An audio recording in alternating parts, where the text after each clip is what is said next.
কোন মুঘল শাসক জিজিয়া কর সমাপ্ত করেছিলেন?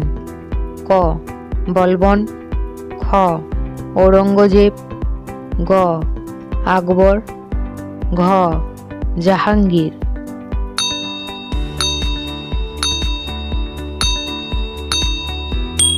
সঠিক উত্তরটি হল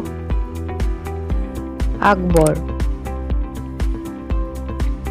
সম্রাট আকবর 1564 সালে এই করটি সমাপ্ত করেছিলেন। এটি ছিল অমুসলিম প্রজাদের ওপর ধার্য করা একটি বিশেষ কর।